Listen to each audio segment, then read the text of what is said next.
নাই, ত্যাগ স্বীকার করে নাই। উনি ত্যাগ স্বীকার করেছেন, ওটা ত্যাগ স্বীকারটা এটা দেখে আসেন। হ্যাঁ, আমি করছি ভাই আপনি তো ডিসেন্ট মানুষ, আশা করি আপনি ক্ষমতায় গেলে তো বটেই, ক্ষমতায় যাওয়ার আগেও জবাবদিহিতা করবেন, তাই না? আচ্ছা, আমি করছি ভাই এই যে হোটেল সেরিনা আপনার ছিল তো না? এখন আপনি কইবেন যে আমি মালিকানা ছেড়ে দিছি, কথা সত্য মানলাম, আপনি মালিকানা ছেড়ে দিচ্ছেন। কয়টা জিনিস বলেন তো, যে জমিটা যার উপরে দাঁড়িয়ে আছে হোটেল সেরিনা, এটা তো চট্টগ্রাম স্টক এক্সচেঞ্জের জমি, তাই না? ওই সময় আপনি চট্টগ্রাম স্টক এক্সচেঞ্জের চেয়ারম্যান ছিলেন, তাই না? তো কি কি হয়েছিল আমি বলি, খুশি ভাই কিছু মনে করেন না, আমার কনফিউশন হয়েছে, কনফিউশন দূর করে দাও আপনার দায়িত্ব। আপনি বিএনপির অতি গুরুত্বপূর্ণ নেতা, আপনি জবাবদিহিতার কথা বলেন, আপনার দলের হাতে রাষ্ট্রের দায়িত্ব যাবেন, আসেন কি কি হয়েছিল দেখি, কোথাও ভুলে নিলে ধরে দেন, তাই না? মানুষের ভুল বোঝা ঠিক না আপনারে, তাই না? 1995 থেকে 2001 সাল আপনি তখন, এটা আওয়ামী লীগের আমল, আপনি তখন চট্টগ্রাম স্টক এক্সচেঞ্জের চেয়ারম্যান ছিলেন। এই সময় রাজুক থেকে ঢাকার Banani road number 17 plot number 27 Chittagong stock এক্সচেঞ্জের টাওয়ার নির্মাণের জন্য কেনা হয়, মাশাআল্লাহ। কিন্তু সমস্যাটা হইতেছে, ভবিষ্যতে এই জমি আপনার ব্যক্তিগত মালিকানায় পরিণত হবে। কেমনে হবে? এটা বিশাল স্টাডির ব্যাপার, মেলা সময় লাগিছে কলে। এমন কঠিনভাবে এটা খাইছেন আপনি, মাশাআল্লাহ, জটিলভাবে খাইছেন কলে আপনি। এটা আপনার আমার স্যালুট জানানো লাগে। যদি এরকম জমি জমার লোভ টোপ থাকলে হইনি না আমি গেল আপনার ছাত্র হইলাম নি। কি চমৎকার ভাবে যে আপনি খাইছেন এটা। তো জমিটা পাইছেন, রেজিস্ট্রেশন হয়নি এখনো রাজুক থেকে। তো 25 সেপ্টেম্বর 1999 সালে 74তম বোর্ড মিটিংয়ে চট্টগ্রাম স্টক এক্সচেঞ্জে সিদ্ধান্ত হয় যে প্লটটা ডেভেলপারকে দেবেন। ডেভেলপারটা ঠিক করে ফেলেন, আপনার নাম হচ্ছে গোলাম সারোয়ার। মুশকিলটা হইতেছে উনি আপনার ভগ্নিপতি। তখন প্লটের রেজিস্ট্রেশনই হয় না। রেজিস্ট্রেশন হওয়ার আগে আইনত আপনি ডেভেলপার নিয়োগ দিতেই পারেন না। আপনি ডেভেলপারকে নিয়োগ দেন ওই মিটিংয়েই, এটা একটা প্রক্রিয়ার লঙ্ঘন, কারণ এটা তো আপনার ব্যক্তিগত প্রতিষ্ঠান না। 19 জানুয়ারি 2000 সালে রাজুকের সাথে রেজিস্ট্রেশন হয় আপনার চট্টগ্রাম স্টক এক্সচেঞ্জের। আপনার চেয়ারম্যান থেকে নিজের ভগ্নিপতিকে ডেভেলপারের দায়িত্ব দিতে পারেন? হ্যাঁ, আপনি মুরব্বী মানুষ, জিজ্ঞেস করলাম আর কি। মানে ধরেন আমি যদি কখনো চট্টগ্রাম স্টক এক্সচেঞ্জের চেয়ারম্যান হই, আমি কি আমার ভগ্নিপতির স্টক এক্সচেঞ্জের জমিতে বিল্ডিং বানানোর জন্য ডেভেলপার হিসেবে নিয়োগ দিতে পারবো নাকি পারবো না? এরা কয়া দিলেন আর কি, এনে শুনলাম মুরব্বী মানুষ না। আচ্ছা, এইবার 15 নভেম্বর 1999 75তম বোর্ড মিটিং, মানে একটা পরেই আর কি, এখানে সিদ্ধান্ত হয় যে গোলাম সারোয়ারের সঙ্গে চুক্তি হবে যে চট্টগ্রাম স্টক এক্সচেঞ্জকে উনি বেসমেন্ট এবং 5টা ফ্লোর দেবেন, মানে 6টা আর কি। ভালো কথা, এই 5টা ফ্লোরের কথা মনে রাখেন, বেসমেন্ট সারা 5টা। হ্যাঁ, এরপর 13 ফেব্রুয়ারি 2000 সালে চট্টগ্রাম স্টক এক্সচেঞ্জের বোর্ডকে পাশ কাটায় স্টক এক্সচেঞ্জের সিইও ওয়ালিউল মারুফ মার্টিন এবং গোলাম সারোয়ার আপনার ভগ্নিপতি, এই দুইজনের মধ্যে একটা আনরেজিস্টার্ড চুক্তি হয়, যে চুক্তি কখনো রেজিস্ট্রেশন হয়নি। আপনি আগে বোর্ডের মিটিংয়ে ডিসিশন নিয়েছিলেন 5টা দিবেন ফ্লোর, এইখানে আপনি লিখলেন 4টা ফ্লোর দিবেন।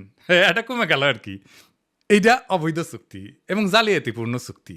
এইখানে পেনাল কোড 467, 468 এবং 471 ধারা লঙ্ঘন হয়েছে, আইনের ভাষায় কইলাম আর কি। তো 74 এবং 75তম বোর্ড মিটিংয়ে গোলাম সারোয়ারকে ব্যক্তিগতভাবে ডেভেলপার হিসেবে নিয়োগের আলোচনা হয়, কিন্তু সিইও যে সিগনেচারটা করলো না যে 4টা মিটিংয়ে, ওইখানে হোটেল সারেনার মালিক হিসাবে তার সাথে এগ্রিমেন্টটা হইল। সারেনাকে তখন হয়নি যখন আপনি বোর্ড মিটিং করেছেন, বুঝছাও? তো এই সিইও ওয়ালিউল মারুফ মার্টিন সে বোর্ড মিটিং উপেক্ষা করে সারিনার সাথে একটা চুক্তি করল। সে কি পারে? হ্যাঁ, পারে না, তাই না? যাই হোক, স্টক এক্সচেঞ্জের তরফ থেকে আনুষ্ঠানিক বা বৈধভাবে সারিনাকে কোনো দায়িত্ব দেওয়া হয়নি, তাই না? হ্যাঁ, বোর্ডকে পাশ কাটায় যে আপনি সারিনাকে দায়িত্ব দিলেন, এটা আপনি পারেন না। এরপর 23 মে 2000 সালে গোলাম সারোয়ার মানে আপনার ভগ্নিপতিরে একটা পাওয়ার অফ অ্যাটর্নি দেওয়া হয়, যাতে জমি বন্ধক দেওয়া, আর্থিক ক্ষমতা দেওয়া হয়, কিন্তু ওইটাতে আবার কোনো ফ্লোর বন্টনের উল্লেখ নাই। এই চুক্তিতে বোর্ড অনুমোদনেরও উল্লেখ নাই। 10 জুলাই 2000 সালে আপনি এবং বাদী আপনার স্ত্রী সারিনার 50% শেয়ারের মালিক হয়ে যান, কিনে নেন আর কি। কি টাকা দিচ্ছেন কে জানে। হ্যাঁ, ভগ্নিপতিকে রাস্তা তৈরি করে দিচ্ছেন, এখন নিলেন শেয়ার। 2010 পর্যন্ত হোটেলের মালিকানা ছিল আপনার। এইভাবে প্রাতিষ্ঠানিক সম্পদকে পারিবারিক ব্যবসায় রূপান্তর করে ফেললেন। এটা একটা জ্ঞাত ষড়যন্ত্র, ইংরেজিত কয় ক্রিমিনাল কনস্পিরেসি। ইংরেজিত যেহেতু কইছে ঠিকই কইছে। হ্যাঁ, 20 নভেম্বর 2004 সাল রেজিস্ট্রেশন হয় জমিটার গোলাম সারোয়ারের নামে। অদ্ভুত ব্যাপার। তবে দলিলে সম্পূর্ণ ভবনের উল্লেখ নাই, দামে ব্যাপক গড়মিল দেখানো হয়। এটি সরকারকে রাজস্ব ফাঁকি দেওয়া হয়। দলিলে প্রকৃত দাম না রাখানো পেনাল কোডের 420 সিটিং এই ধারার আওতায় পড়ে। এইবার ভবন নির্মিত হয় আলহামদুলিল্লাহ, জিলাপি টিলাপি খাওয়া হয়, বিলার টিলার দেওয়া হয়। ভবনের অনুমোদন ছিল কত 15 তলার, আপনি ভবনটা বাড়াইছেন কত 20 তলা, 5 তলা এক্সট্রা, 12 হাত কাকুরের 13 হাত বেশি দেখেছি না, সেরকম 15 তলা অনুমোদিত বিল্ডিং এর 20 তলা হয়ে যাওয়া দেখলাম আমরা। এটা রাজুকের নিয়ম ভঙ্গ কইরা অবৈধ নির্মাণ, নগর উন্নয়ন আইনের গুরুতর লঙ্ঘন। আর চট্টগ্রাম স্টক এক্সচেঞ্জকে 4টা ফ্লোর পরে এটা কমায় 4টা করা হয়েছিল না, সেটা আসলে যে অতিরিক্ত ফ্লোর বানায় 2টা থেকে দেওয়া হয়েছে। মানে মাছের তেলে মাছ ভাজিছেন, পুরা বিল্ডিং আর জমিন মালিক হয়ে গেছে আমির খুরশিদ মাহমুদের পরিবার। বুঝিছাও মজার এই দারুণ চালাকি কইরা এমন একটা জায়গায় আপনি সম্পদ বানাইলেন, কি ফাইন সিস্টেম কইরা। আচ্ছা, খালেদা জিয়া এতিমখানার টাকা সরান নাই, টাকা ব্যাংকে ছিল, কিন্তু উনি নাকি নিয়ম মানেন নাই, তাই উনারে জেলে নিল হাসিনা।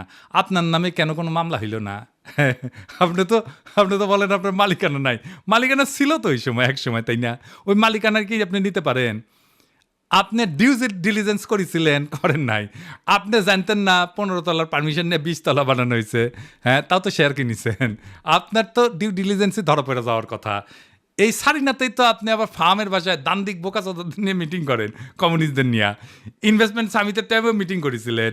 আপনার কি প্রফেসর ইউনুসকে জবাবদিহিতার কথা বলা মানায় আমি খুশি ভাই? হ্যাঁ, আগে দেখতাম মানুষ রাজনীতি করতে এসে গরিব হয়, বাংলাদেশে দেখতেছিস খালি সবাই বড় লোক হয়, বড় লোক হয়, বড় লোক হয়, টেকায় খালি টেকা। আমির খুশি ভাই, এটাই সমস্যা। কি সমস্যা হচ্ছে, টেকা কামানোর জন্য রাজনীতি যদি কেউ করে, তার মাথার তো খালি টেকা আর ধান্দা ঘুরবি। রাষ্ট্র তো একটা হিউজ রিসোর্স, তাই না? ওই রিসোর্সের মালিকানা নেওয়াটাই কি রাজনীতি?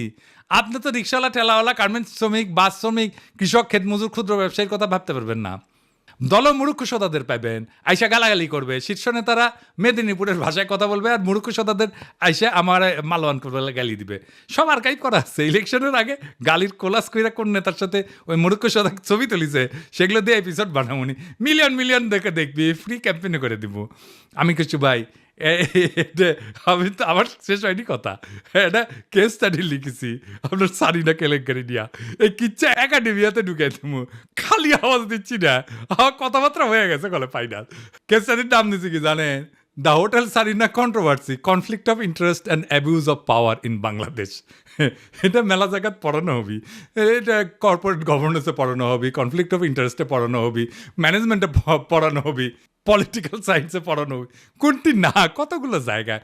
আর দিন সাথে যাবি ফাইনাল করার জন্যে, আপনি বিখ্যাত হয়ে যাবে।